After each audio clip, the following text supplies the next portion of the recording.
राजनीतिक गहमा-गहमी के बीच बीजेपी की दूसरी सूची के बाद उदयपुर शहर में बीजेपी के प्रत्याशी ताराचंद जैन का विरोध लगातार बढ़ता जा रहा है। जैन के विरोध में खुलकर सामने आए नगर निगम के उप महापौर एक बार फिर बगावती तेवर में ही दिखे।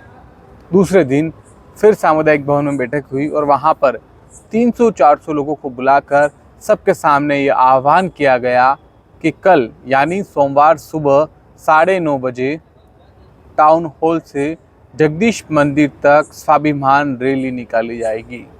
जिस तरह से पार्टी ने एक व्यक्ति को मौका दिया है, एक व्यक्ति के कहने पर, ऐसे में उस व्यक्ति का विरोध करने के लिए पारस के साथ पूरी पारस सेना मौजूद होगी और आलाकमान या शीर्ष नेतृत्व को ये संदेश देने की कोशिश होगी कि उदयपुर में आपने गलत व्यक्ति को मौका दे दिया है।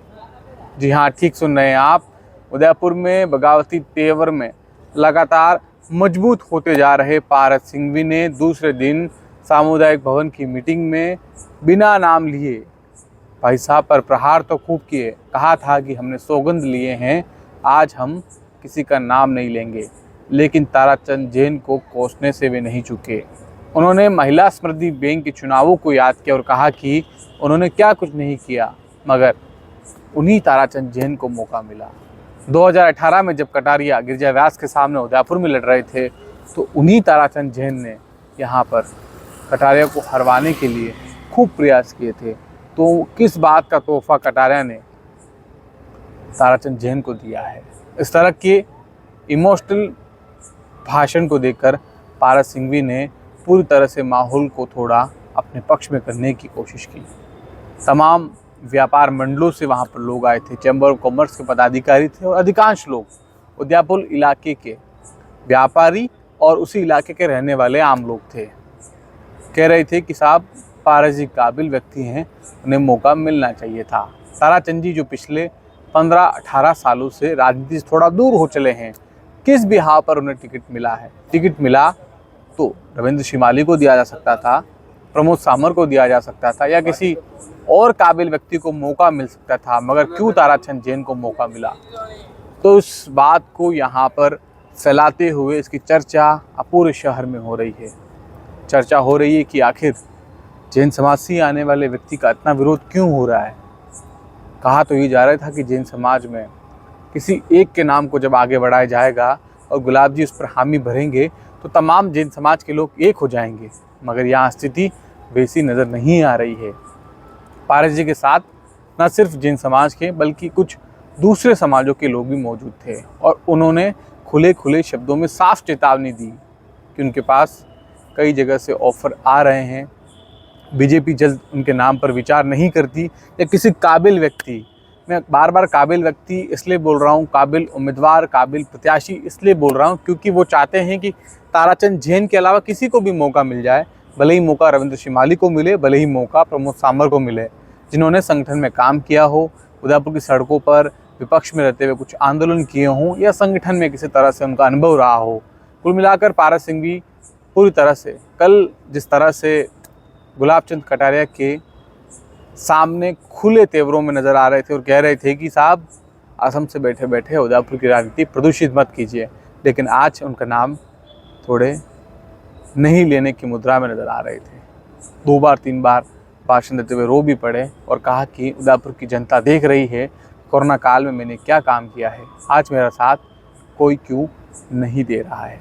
हालांकि इस दौरान जो पार्टी के नेता, जो पार्टी के पार्षद और पदाधिकारी कल पारस सिंघवी के घर पर पहुंचे थे, कल उनके साथ थे, वो आज नज़र नहीं आए। तो यानी वो संख्या तो कम हुई, मगर आम लोगों की संख्या लगातार बढ़ी है। आज की संख्या वहाँ पर 300 से 400 के बीच करीब मान कर चल सकते हैं आप। लेकिन बड़ा सवाल यही कि पारस सिंघवी के पास अब ऑप्शंस क्या हैं। वो कह रहे हैं कि निर्दलीय चुनाव तो नहीं लड़ूंगा, बीजेपी किसी और को मौका दे तो उसके लिए काम कर लूँगा।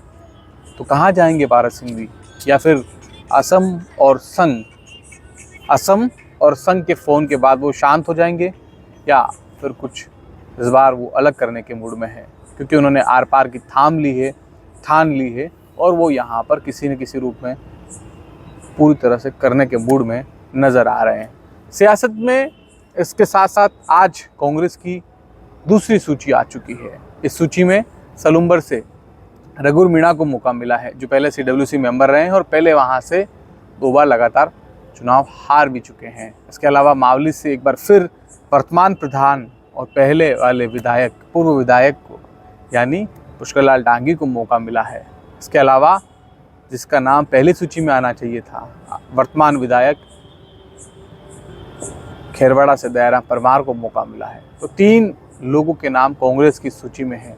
इसके साथ साथ बात तो आज कई हो रही है कि मौका तो मिल गया, मगर क्या उदयपुर शहर और ग्रामीण में अभी भी कैंडिडेट पर पार्टी काम कर रही है, सर्चिंग कर रही है। सुनने में आया है कि पूर्व केंद्रीय मंत्री गिरिजा व्यास भी एक बार फिर चुनाव लड़ने के मूड में है।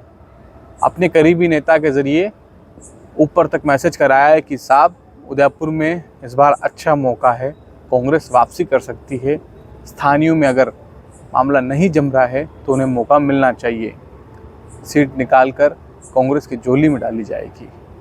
ये मार्फत किसी नेता के मैसेज करवाया गया है। तो इसके बाद कांग्रेसियों की चिंता बढ़ गई है। तो क्या गौरव वल्लभ, पंकज शर्मा, दिनेश कोडनिया, राजीव स्वालका के नाम थोड़े पीछे हो जाएंगे, या फिर गौरव वल्लभ इस सूची में अपना नाम किसी न किसी तरीके से पालेंगे? हालांकि उदयपुर ग्रामीण पर भी फूल सिंह मीणा के सामने कटारा परिवार का विकल्प ढूंढ रही कांग्रेस को अभी तक कोई मौका नहीं मिला है। लालूराम मीणा के नाम पर भले ही बात हो रही हो, मगर अभी तक सर्वसहमति नहीं बनी है। ओवरऑल जो पैरामीटर्स है उसमें लालूराम फिट नहीं बैठ रहे हैं, और ऐसे में कटारा परिवार के अलावा ऑप्शन पार्टी के पास शायद कुछ नहीं है। कुछ इसी तरह की बात हो रही है। इसके साथ ही आज हम बात कर लेते हैं पूर्व राज परिवार की। विश्वराज सिंह मेवाड़ की एंट्री बीजेपी में हो चुकी है। नाथद्वारा से उन्हें चुनाव लड़ाया जाना है, लेकिन CP जोशी के सामने चुनाव लड़ने के बाद क्या उनका राजनीतिक भविष्य होगा? कई लोग कह रहे हैं कि साहब CP जोशी के सामने राज परिवार का सहानुभूति कार्ड और राजपूत कार्ड यहाँ पर खेलने की कोशिश की गई है। लेकिन लोग दबी जुबा में ये कहने से भी नहीं चूक रहे हैं कि बीजेपी ने भले ही महाराणा प्रताप के वंशज की एंट्री कराई हो, मगर एंट्री का जो रास्ता है वो बड़ा गलत है। एंट्री हुई है दिया कुमारी के मार्फत। तो क्या महाराणा प्रताप के वंशज विश्वराज सिंह मेवाड़ और दिया कुमारी के वंशज के रिलेशन किस तरह से थे, किस तरह के संबंध पहले रहे होंगे, उन संबंधों को इतिहास में किस तरह से अब तक बताया गया है, उसको लेकर कांग्रेस अब पीछे नहीं है। हमारे ही वीडियो में कांग्रेस और बीजेपी के कई पार्षदों ने खुलकर कमेंट में कहा है कि विश्वराज सिंह की एंट्री होना ठीक है, लेकिन जिस रास्ते एंट्री हुई है वो रास्ता गलत है और इसका असर कहीं न कहीं बीजेपी को भुगतना पड़ेगा। तो फिलहाल आज की सियासत में इतना ही। आप इसी तरह की अपडेट रेगुलर हमारे चैनल पर देख सकते हैं। हमारे चैनल को लाइक और फॉलो कर सकते हैं। नमस्कार।